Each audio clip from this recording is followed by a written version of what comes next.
안녕하세요. 개포동 행복부동산 민재쌤입니다.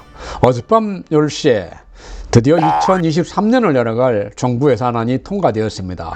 예산 통과와 동시에 25개의 부수법안이 같이 통과되는데, 그래서 세무 관련 부분도 15개나 되기 때문에 이런 부분까지 감안해서 2023년도에 바뀌게 되는 부동산 제도 핵심 사항을 종합적으로 정리해드리도록 하겠습니다. 자, 먼저 바뀌는 내용 제대로 보면요, 전체적으로 총 44가지의 변동사항이 있게 되겠습니다.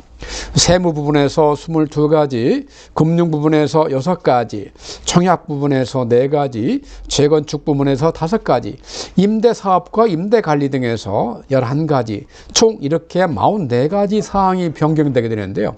한마디로 표현한다 그러면 지난 5년간의 정부의 부동산 정책의 판도가 새롭게 바뀌어가고 있다, 이런 것을 충분히 느낄 수 있을 만한 전환이라고 볼 수 있겠습니다. 이 내용을 사실 상당히 복잡하고 다양한 분야이지만은 내년 한 해부터 부동산 시장을 새롭게 열어갈 내용이기 때문에 저와 함께 천천히 하나도 빠뜨리지 말고 가보시길 바라겠습니다. 자, 먼저 양도세, 세무 관련 부분입니다. 그 중에서 양도세 관련인데요.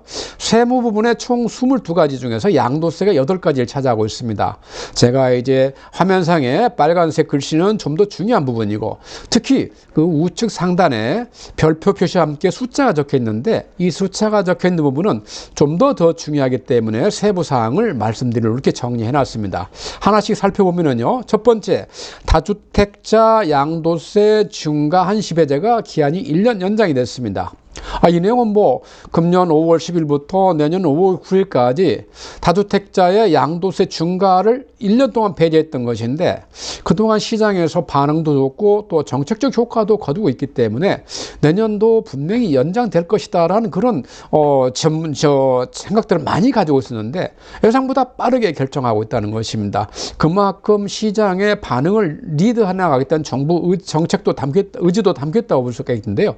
자, 그래서 내년 5월 9일 날 끝나는 중과세 한시 배제가 2024년 5월 9일까지 연장됐다는 거 알아두시기 바라겠고요. 그 다음에 이제 2월가세나 아니면 증여재산 부당행위 계산행위 부인이 현재 5년에서 10년으로 늘어났습니다. 이것도 실질적으로 시장에서 미친 영향이 클 텐데요. 특히 이제 증여 행위를 통해서 일어났을 때, 지금까지는 증여 후 5년 내에 팔 때에만 증여자의 취득가를 기준으로 해서 양도소득세를 계산했는데, 앞으로는 그 기간을 10년으로 늘리겠다는 것입니다.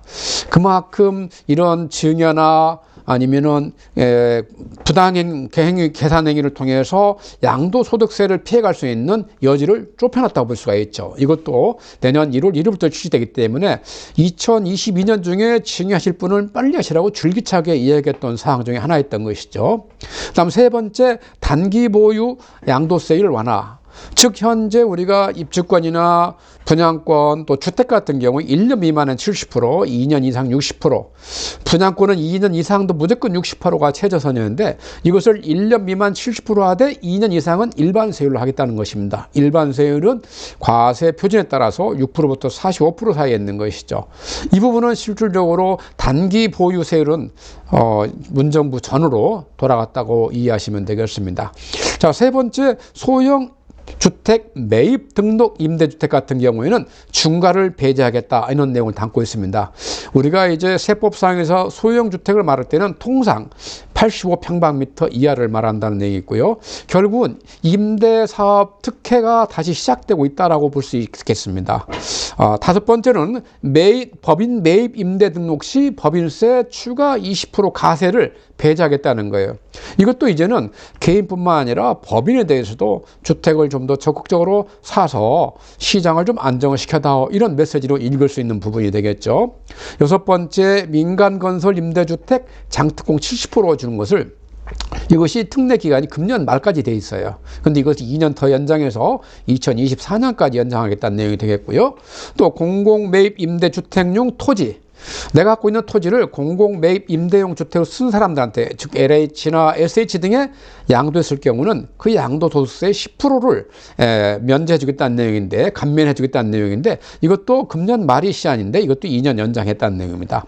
여덟 번째는 양도소득세 최저 구간을 상향했다는 거예요. 지금은 양도소득세는 총 6단계로 되어 있죠. 1,200만 원 이하, 그 다음에 4,600만 원, 이렇게 해서 6단계까지 되어 있는데, 이 1,200만 원을 1,400만 원으로 끌어올렸다는 것입니다. 이것도 전체적으로 양도소득세를 낮추는 효과가 있다고 말씀드릴 수 있겠고요. 그 다음에는 이제 종합부동산세, 상당히 시장에서 관심 많고 우리가 다주택자들의 보유 전략을 판단할 때 아주 중요한 요소 중에 하나죠. 이것도 큰 변화가 있습니다. 기본적으로 기본 공제액을 상향했어요. 그래서 1주택자는 현재 11억을 12억으로 올렸고, 일반은 현재 6억에 불과하던 것을 9억으로 상향을 하였습니다. 다 참고로 말씀드려서 1세대 1주택을 부부가 공동 명의로 갖고 있을 때는 그 부부는 각각 9억씩에서 18억까지 공제를 받을 수 있는 거예요. 그러면은 우리가 대략 시가로 기준했을 때 25억 수준의 아파트에 대해서는 종부세가 부과 안 된다, 이렇게 판단할 수 있다 하겠습니다. 자, 두 번째는 세율도 같이 변경했습니다. 현재 세율은 어떻게 되어 있습니까? 0.6부터 3%까지 되어 있는데 이걸 0.5%부터 2.7%까지 전체적으로 낮춰놨어요.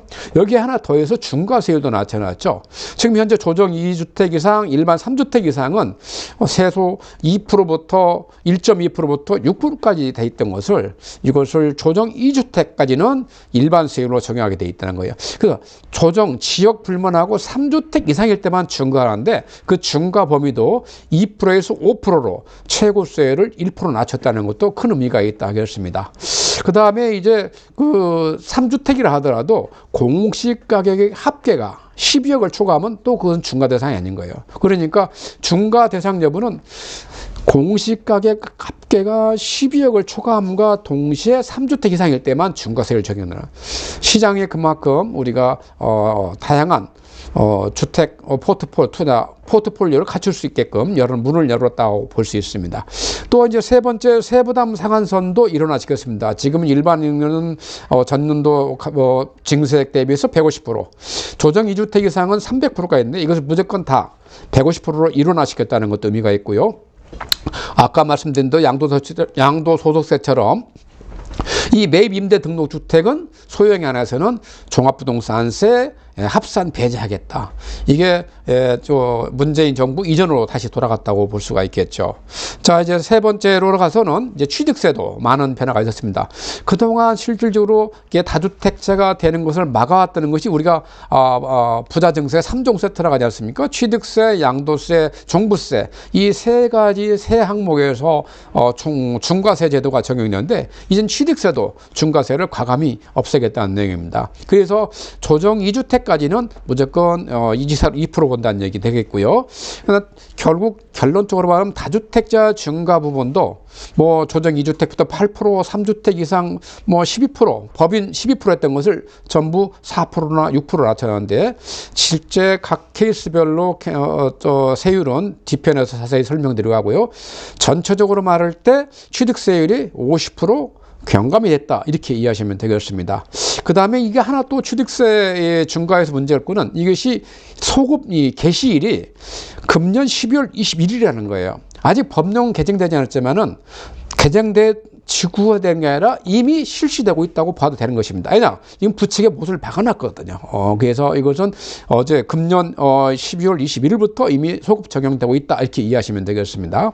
자, 두 번째는 부동산 취득세 과세 표준할 때 실거래가로 변경한다, 이런 내용이 있는데, 이게 무슨 내용이냐면, 지금 우리가 부동산 그 취득세 낼 때 과세 표준은 신고가액이나 아니면 실거래가 중에서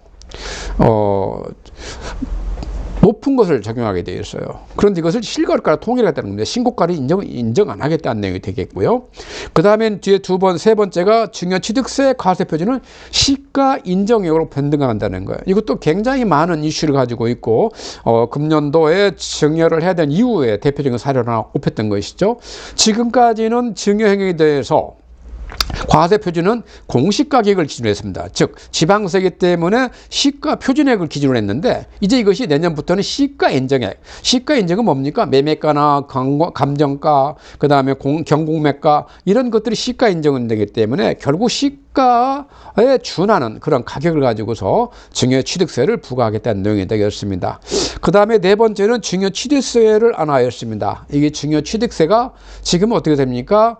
조정대상구에서 공시가격 3억이 넘어가는 주택을 증여할 때는 증여취득세가 8%, 12% 이렇게 부과됐는데 이것을 갖다가 조정 2주택까지는 일반 증여세를 똑같이 3.5%로 단일화시키고 3주택 이상만 6%로 이것도 50% 경감해 주겠다는 내용이 되겠습니다.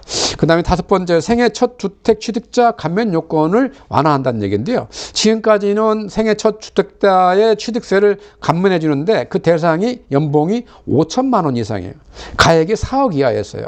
근데 이것을 연봉 제한도 없애고 가액 제한도 없애서 일단 생애의 첫 주택 취득자는 무조건 취득세를 200만 원까지는 감면하겠다는 내용을 담고 있습니다. 이것도 이렇게 무주택자가 시장에 접근할 수 있는 문을 조금씩 더 열어놓고 있는 그런 하나의 정책이라고 볼 수가 있죠. 그 다음에 여섯 번째, 임대 등록 시 60평방미터 이하는 면제해주고 60평방에서 85평방까지는 50%까지 취득세를 감면해 주겠다. 이것은 이제 가액 요건이 수도권은 6억, 비수도권 3억 이하 주택에 한하는 거죠.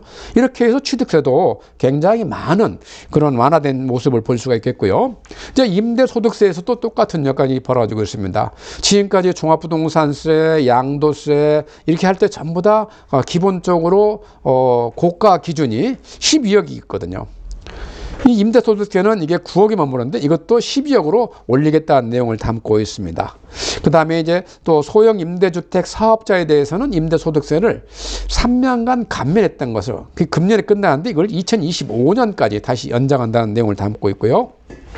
재산세 부분에서도 약간 작은 변화가 있습니다. 첫 번째 변화는 현재 재산세 산정할 때 적용되고 있는 공정시장가액부를 원래 법령상으로는 40에서 80%로 대통령령으로 정하게 되어 있습니다.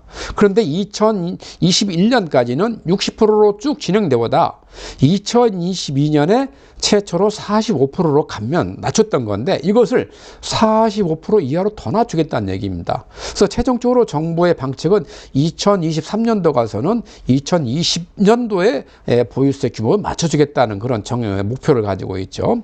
두 번째, 임대사업자에는 면적별 차등 감면도 현재 25%부터 100%까지 되어 있는 것도 지속적으로 실시해 나갔다는 내용을 담고 있고요. 재건축 부분에서도 그야말로 시장에 기대를 넘어선 만큼의 완화책이 진행되고 있죠. 하나씩 살펴보면요. 먼저 안전진단 기준을 완화했습니다. 이거 평가 기준, 평가 항목을 비중을 계산한 건데요. 그동안의 안전진단 기준 때문에 이 안전진단 기준을 통과하지 못해서 많은 케이스가 재건축이 시작도 못하고 좌절하고 있는 상황인데 이것을 갖다가 구조의 안전성을 우리가 주거 환경이나 설비 노도 등과 똑같이 비율로 줌으로써 보다 주거 환경이나 설비 노후가 그런 제대로 시장 상황에 반영되도록 했다는 것입니다. 그만큼 재건축이 쉬워지고 실질적으로 이렇게 개선된 정책을 안전진단 기준 정하면은 많은 케이스가 재건축 시장할 수 있는 그런 기회를 갖게 된다는 것입니다. 자, 두 번째는 똑같이 안전진단 기준 강화와 같이 이제 시행되고 있는 정책인데 조건부 재건축의 범위를 축소했어요. 지금 같으면은 재건축 안전진단 평가해서 30점 이하인 경우만 재건축을 허용했는데 이것을 30점에서 45점까지 올리겠다는 것입니다. 그 다음에 45점부터 55점까지가 이제 조건부 재건축이 되고 55점 이상이면 무조건 이제 현재 유지를 하게 돼 있거든요. 그래서 30점에서 45점으로 이 재건축 범위를 넓혔다는 것은 그만큼 재건축의 가능성을 더 높여준 그런 요소라고 볼 수 있겠고요. 그 다음에 적정성 개선 감토도 마찬가지로 구조안전 진단 시 만약에 뭐 정밀 진단이나 아니면 예비 진단을 통과하더라도 그 다음 단계 나가지보다는 처음부터 다시 시작했던 것을 이젠 지자체에서 판단해서 이렇게 필요하다고 요청하는 항목만 하겠다는 것입니다. 상당히 짐을 덜어주는 효과가 있죠. 그 다음에 마지막으로 재건축 안전진단을 내실화시켜서 그러니까 재건축 안전진단을 기관들을 주기적으로 분기별로 교육을 시키고 또 잘못되게 부실진단의 경우는 처벌조항까지 넣어서 우리가 정책적으로 완화를 시키지만은 이 진단 제도도 탄탄하게 유지될 수 있는 그런 정책을 구사하고 있습니다. 다섯 번째로 재건축 시기 조정제인데요. 이렇게 이제 재건축에 대한 그런 규제가 완화되면은 많은 물들이 곳에서 이렇게 물밀듯이 재건축 시장이 시장될 우려가 있기 때문에 이것은 지자체장의 권한을 가지고 있지만은 국토부 장관이나 아니면 광역자치단체장에게 이렇게 조정을 권고할 수 있는 그런 권한을 부여하는 법적 근거를 마련했다고 볼 수 있겠습니다. 자, 이어서 이제 규제지역 볼 텐데요. 금년동의 규제지역이 정말 다 풀렸죠. 지금 현재 규제지역으로 남아있는 데는 서울특별시 25개구, 과천, 성남, 하남, 광명 이렇게 총 29개 지역에 불과한데 이것도 추가로 더 풀겠다는 것입니다. 그것도 내년 초에 풀겠다는 건데요. 대체적으로 경기도권의 도시와 이 서울 강북 일부 지역이 풀려질 것으로 예상이 되고 있습니다.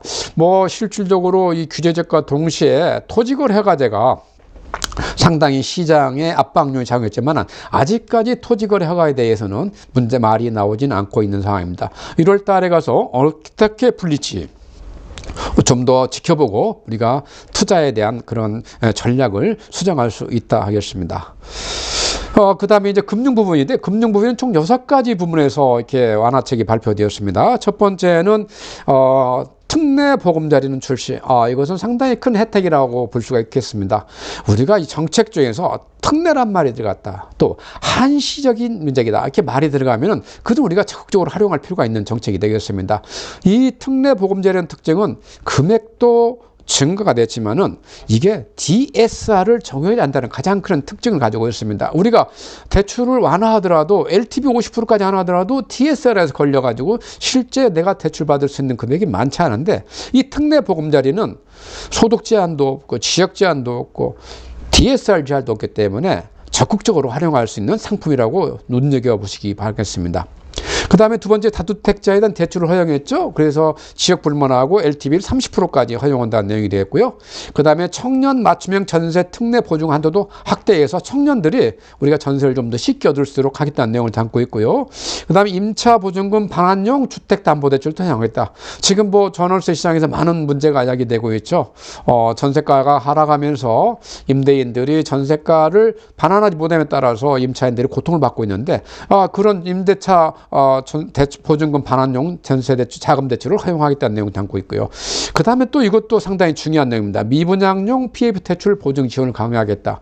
지금 시장이 경색되고 있는 이유는 금리도 있고 전세가 하락도 있지만은 또 이 시장에서 이 유동성 부정, 특히 이 분양된 완공, 준공 이후에 미분양되고 있는 아파트들의 처리가 굉장히 어려워지면서 고통을 겪고 있거든요. 이에 대해서 새로 5조 원 규모의 보증 한도를 만들어서 지금 시장에 숨통을 트이겠다는 내용을 담고 있습니다.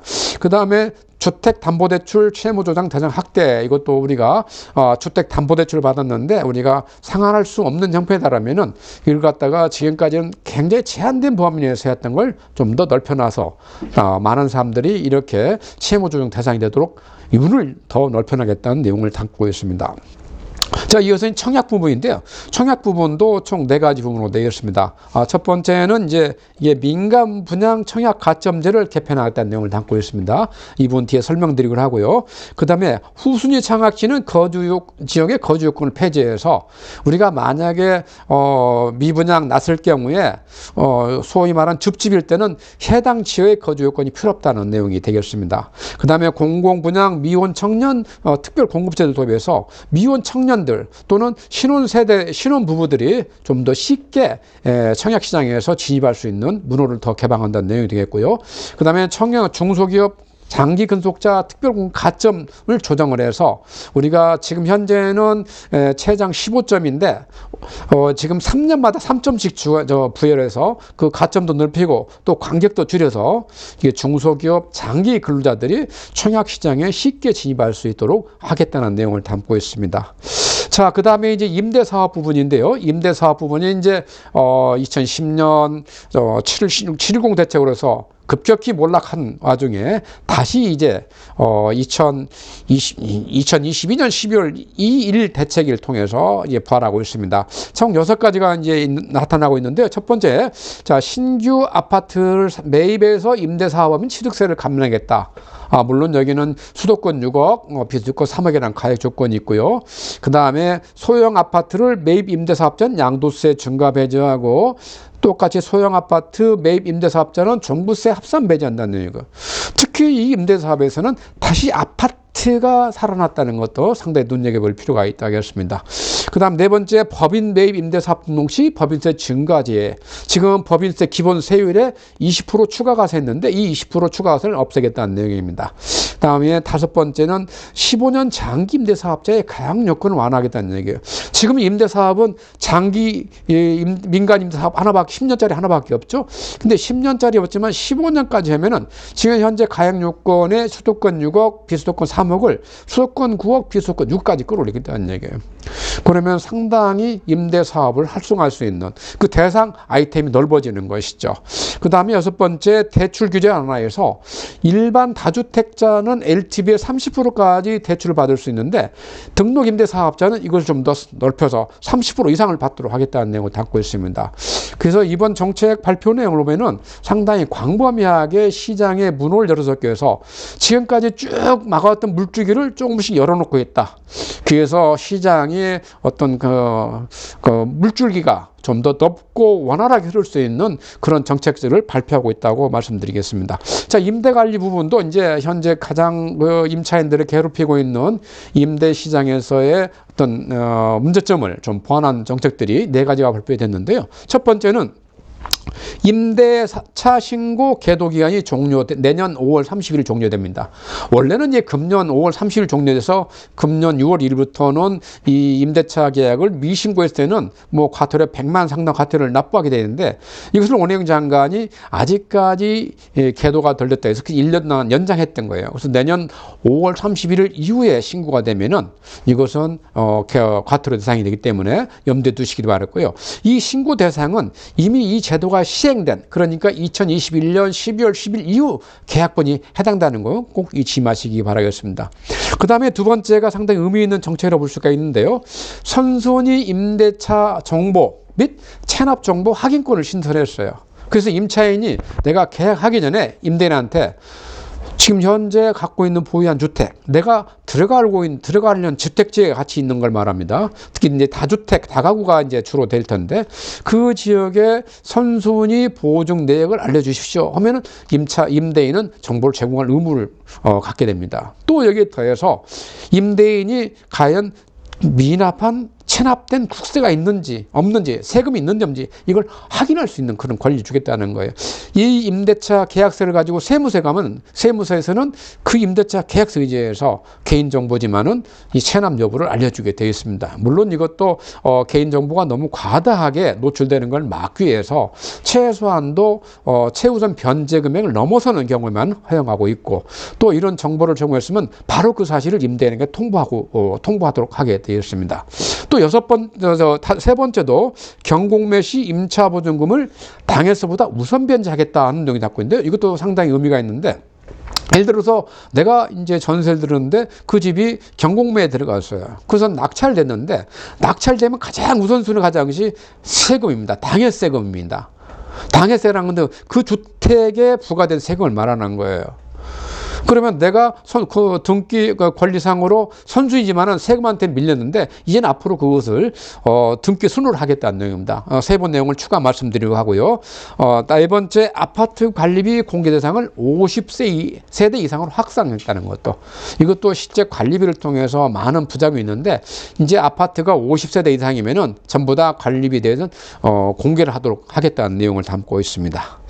자, 그 다음에 이제 그 10개를 말씀드렸는데 그 10개의 중요한 내용을 좀 더 세부적으로 한번 살펴보도록 하겠습니다. 첫 번째가 이제 양도소득세 2월 과세 기간 확대입니다. 현재 5년까지 했던 걸 10년을 늘리겠다는 내용인데요. 자, 양도세 2월 과세라는 것은 내용을 보면은, 자, 배우자와 직계 존배선 등 특수 관계자부터 증여받은 자산을 5년 이내에 양도하는 경우 우리가 증여자의 취득가액을 적용해서 양도 차익을 계산한다는 거예요. 예를 들어서 내가 우리 아들한테 10억짜리 재산을 증여를 했는데 그 증여할 때 내가 취득할 때는 1억이었어요. 근데 그 증여 시점에서는 5억이었다는 거예요. 근데 내가 이 아들이 증여받은 아들이 증여일부터 5년 내에 이 자산을 양도하면은 그때 양도소득세 계산할 때 취득가액을 5억이 아니라 1억 보겠다는 거예요. 그렇게 해서 우리가 양도소득세의 명의 변경을 통한 양도소득세의 회피를 막으려고 그랬는데 이제 이 기간을 5년에서 10년을 늘리겠다는 얘기예요. 이게 시사는 뭡니까? 이런 형태의 조세회피가 시장에 많았기 때문에 정부에서 기간 늘리는 것이죠. 또 이런 일을 통해서 재테크, 세금 테크를 하시려고 했던 사람들은 금년까지 꼭 증여하라고 이렇게 많은 전문가들이 추천해 왔던 것이죠. 자, 그런데 여기 내용을 보시면은 적용 대상이 있습니다. 첫째, 제외되는 것이 1세대 1주택 또는 일시적 2주택으로 비과세되는 경우는 관계가 없다는 얘기입니다. 어차피 비과세이기 때문에요. 그 다음에 이제 이것을 미적용했을 때보다도 적용 시 세율이 더 클 경우는 또 이 5년으로 연장하는 걸 관계없이 하겠다는 내용이 되겠습니다. 그러니까 유사하게 이제 증여자산에 대한 부당행위 계산 부위이 있는데 똑같은 겁니다. 이게 대상만 배우자나 직계 좀비 속에서 이게 그 이외에 특수황제로 바뀌는 것입니다. 나머지는 실질적으로 다 똑같은 내용을 담고 있고요. 그 다음에 이게 마찬가지로 이렇게 미적용하고 증여세보다도 이게 부당행위를 통해서 것이 다 클 때만 적용한다. 그런 게 이게 되겠고요.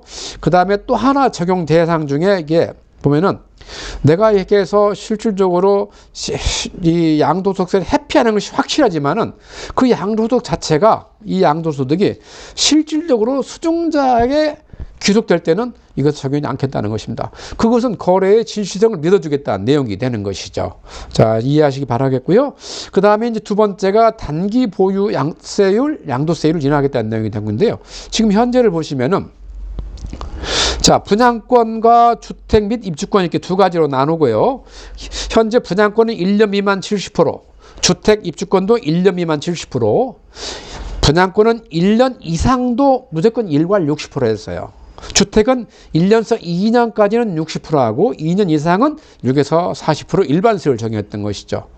이거 시장에 너무 지나친 적용하고 청약시장이나 분양시장에 미치는 폐해가 크기 때문에 이제는 올해부터는 자, 분양권 1년 미만은 45%, 이것이 문재인 정부 이전에 있던 양도소득세율이죠. 1년 이상은 일반세율, 즉 6에서 42% 하겠다는 내용이고, 우리가 주택 입주권도 똑같이 했습니다. 그래서 분양권, 주택 입주권 전부 다 단기 보유 양도시에 똑같이 1년 미만 45%, 그 다음에 1년 이상일 경우는 6에서 42% 한다는 거 이렇게 염두에 두시기 바라겠습니다. 자, 그 다음에 이제 임대사업제도 부활하는 건데요. 이것도 시장에서 이렇게 수차례 요청해왔던 불구하고 생각보다 좀 더 빠르고 넓게 적용되고 있다고 생각이 됩니다. 자, 그래서 민간 임대 등록을 허용하겠다는 얘기인데요. 지금 그동안 이제 우리가 민간 임대는 10년짜리 하나밖에 없던 상품이죠. 그것도 아파트는 불가했던데 아파트도 85평방에 대해서는 인정하겠다는 얘기입니다. 그래서 아파트, 이제 우리가 소위 말한 국민평형, 국평형 아파트를 매입해서 내가 임대사업을 운영할 수 있는 그런 길을 터놓은 것이죠. 자, 그 다음 이런 임대사업에서는 네 가지 혜택을 줬는데요. 첫 번째는 지방소득세, 지방취득세입니다. 지방취득세 할 때 우리가 60평방 이하는 85에서 100%, 65에서 85평방 이하는 50%까지 취득세를 감면해 준다는 내용을 담고 있고요. 두 번째는 이제 매입 임대 사업자, 취득세 감면은 신축 아파트에 하나입니다. 근데 매입 임대 대상 아파트는 그런 제한은 없는데 이게 이제 국세에 대한 혜택을 주겠다는 거예요. 제가 아까 쭉 계속 말씀드렸죠. 양도세 중과배제, 종부세 합산배제. 사실 우리가 임대사업 중에 가장 큰 혜택 중에 세 가지가 이거였죠. 거주주택 비과세, 양도세 중과배제, 종부세 합산배제. 이 세 가지 혜택이 다 살아났다고 보시면 되겠습니다. 그 다음에 또 법인도 법인세 할 때 20% 추가한 것도 면제해 주겠다는 내용이 되겠고요. 그 다음 세 번째 가서는 의무 임대 기간을 10년에서 15년을 늘리면은 이 가액 요건을 각각 3억씩 올려서 수도권은 9억, 비수도권 6억까지 문호를 개방했다는 내용을 담고 있고요. 그 다음에 마지막으로 대출 규제도 완화해서 일반 다주택자는 LTV의 30%까지만 허용한 것을 임대사업자는 좀 더 넓혀서 30% 이상까지 대출을 받을 수 있도록 하겠다는 내용을 담고 있습니다. 그 다음에 이제 양도소득세 이제 구간을 좀 조정한 건데요.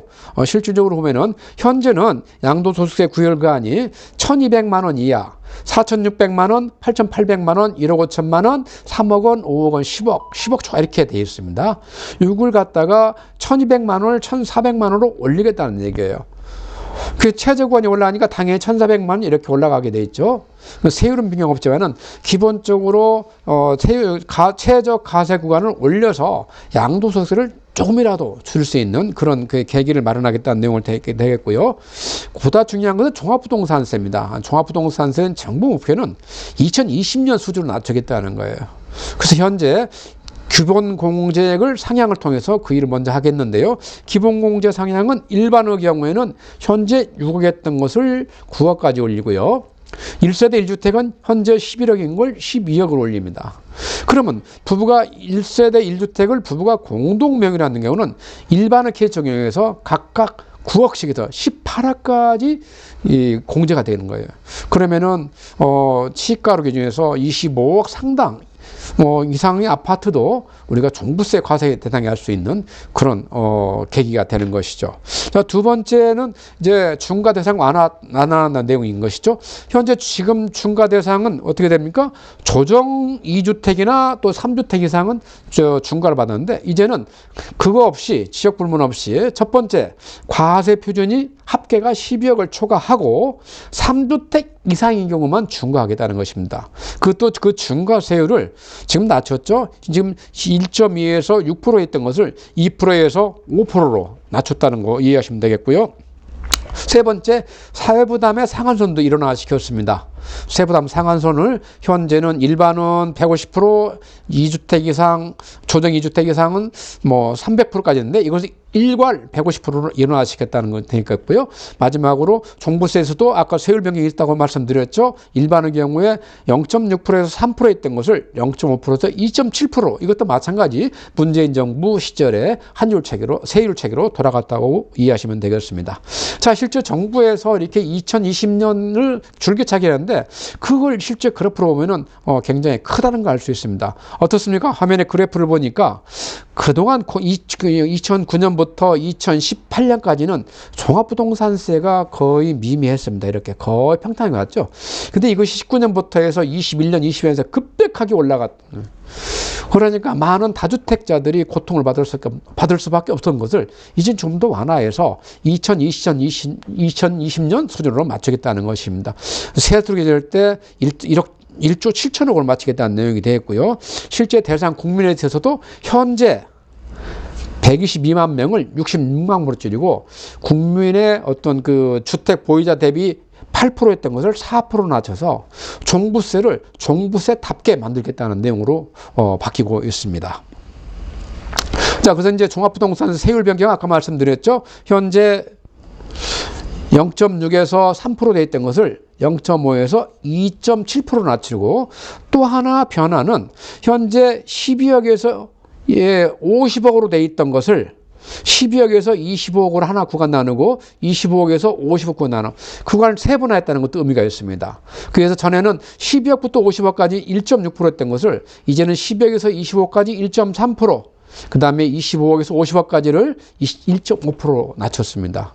이것도 실제 이 구간에 많은 대부분 주택들이 해당되게 되는데 여기서도 우리가 종합부동산세를 조금이라도 낮출 수 있는 그런 길이 있다고 볼 수 있습니다.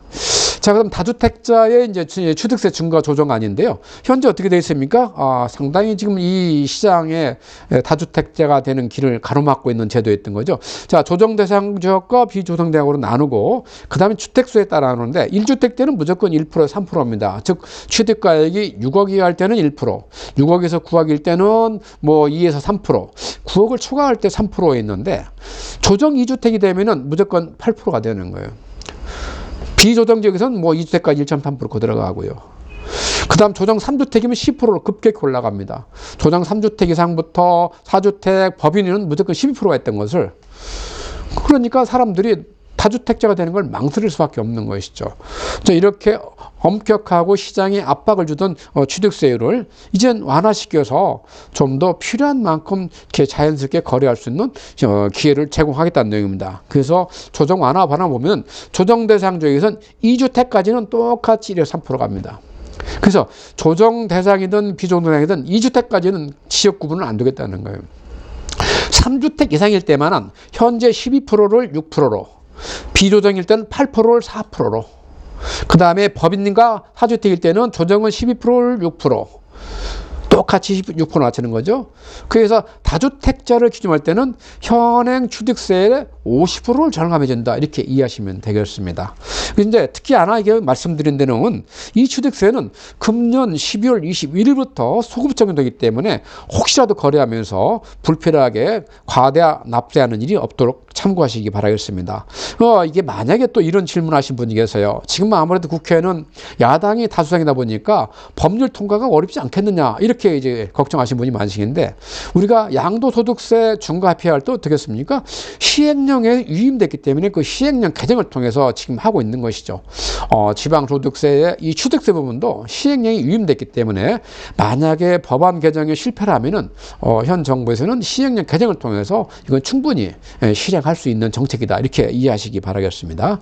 그 다음에 8번째, 제가 이제 좀 더 강의해서 꼭 추천드리고 싶은 상품인데요. 이게 금년 한 해 1년 동안만 새롭게 출시되는 상품입니다. 어떤 시장에 좀 더 활성화시키고 또 많은 사람들이 이번 기회를 통해서 주택을 가질 수 있도록 기회를 제공하기 위한 건데요.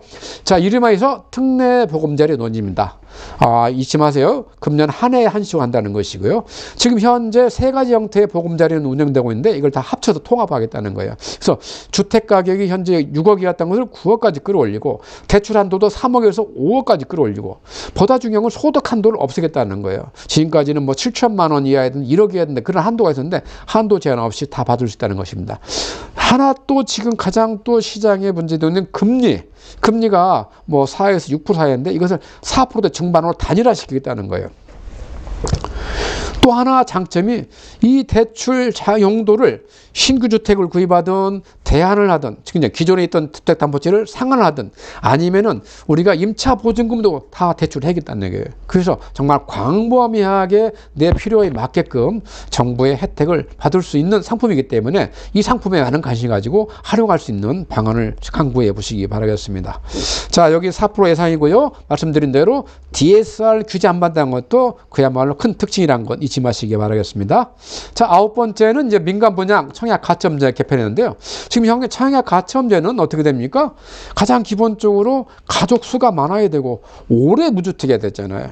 근데 오래 무주택인 것은 뭐 청년도 어느 정도 할 수가 있는데, 가족 수 많은 것은 청년들 미혼 같은 거 할 수가 없는 내용이 되는 거죠.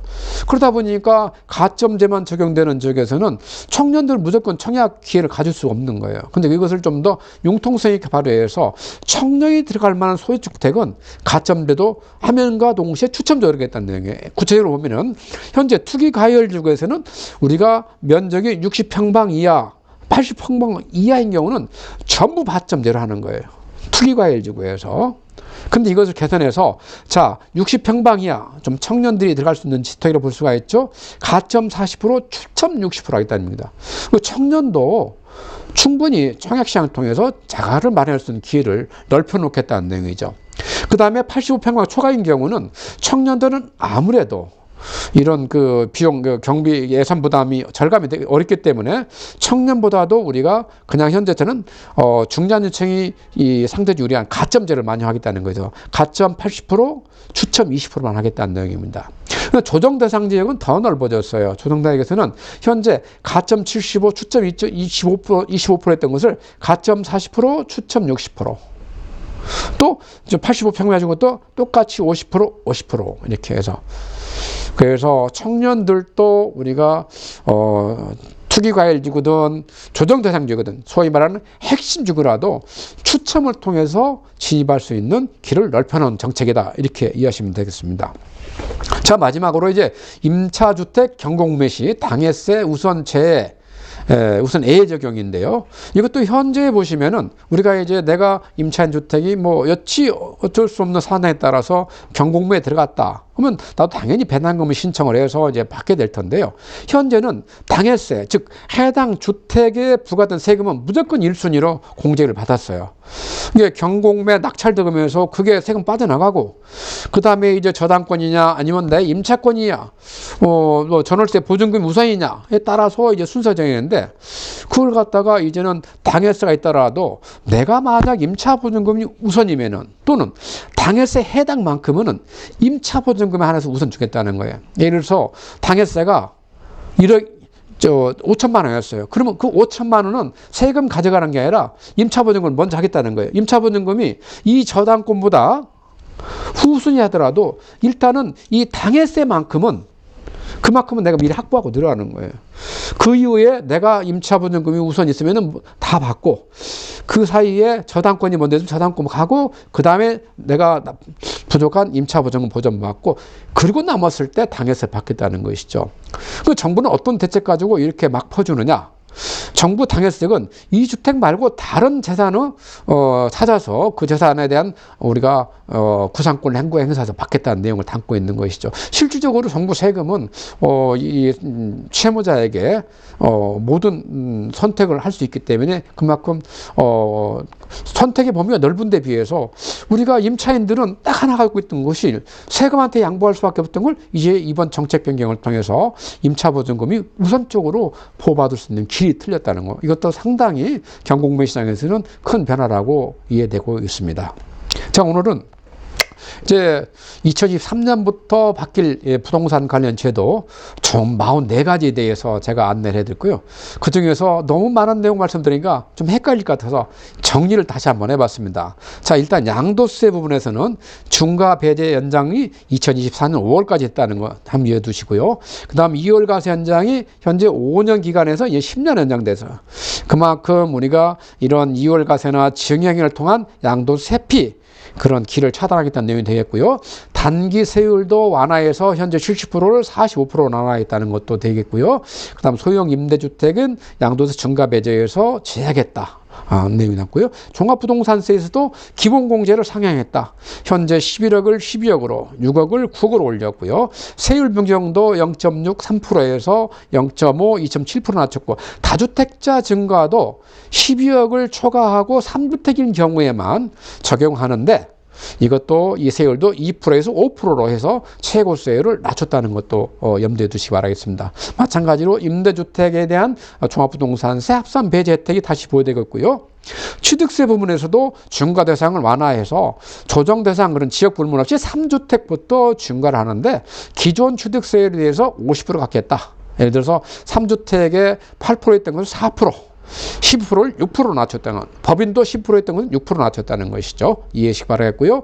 그 다음에 증여취득세 중과도 완화해서 현재 조정대상구에 의해서 공시가격 3억 이상을 우리가 집계 준부세가격에 증여하는 경우는 12%의 무지막지한 취득세를 냈던 것을 이제는 2주택까지는 3.5% 일반 증여취득세를 낮추겠다는 거예요. 3주택 이상일 때는 똑같이 12%에서 6%로 낮추는 상당히 큰 부담을 낮춘 정책이 볼 수 있고요.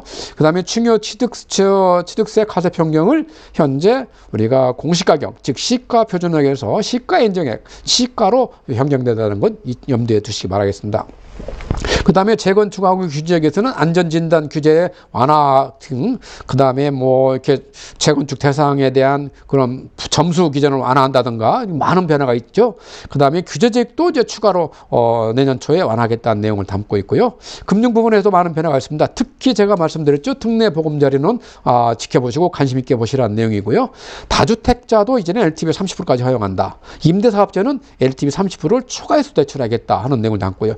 청약제도에서도 민간 분양 청약 가점제 개편에서 청년들도 우리가 소위 말하는 핵심 지역의 청약 시장을 통해서 우리가 진입할 수 있는 문호를 넓혀놨다고 이해하시면 되겠고요. 재산세의 공정시장가액별도 현재 45% 있던 것을 좀 더 낮추겠다는 내용을 담고 있습니다. 그 다음에 임차인을 보호하기 위한 여러 가지 정책을 말씀드렸죠. 상당히 많은 변화가 일어나고 있고, 그야말로 지금까지 5년 동안 문재인 정부가 했던 시장의 판도가 바뀔 만한 그런 힘을 가지고 있다라고 말씀드리겠습니다. 있습니다. 자, 이유를 여러 가지 말씀드렸는데요. 좀 한 줄로 정리해야 된다 그러면 멀리 갈 사람은 새벽에 길을 나선다, 이렇게 말씀드려 보도록 하겠습니다. 자, 현재 부동산 시장 기능은 회복에 한 물꼬를 타가고 있고, 그러나 아직까지 부동산 시장의 심리의 벽은 뚫고 있지 못합니다. 그러나 방향정연이 곧 일어날 것이고 문의가 실제로 시장에서 많이 증가하고 있습니다. 즉 언제냐의 문제인데 저는 멀지 않다라고 이렇게 말씀드리고 싶습니다. 오늘 이렇게 시청해 주셔서 감사하고요. 부동산 시장이나 세금에 대해서 궁금한 사항이 있으면 언제든지 편하신 마음으로 전화 주시기 바라겠습니다. 감사합니다.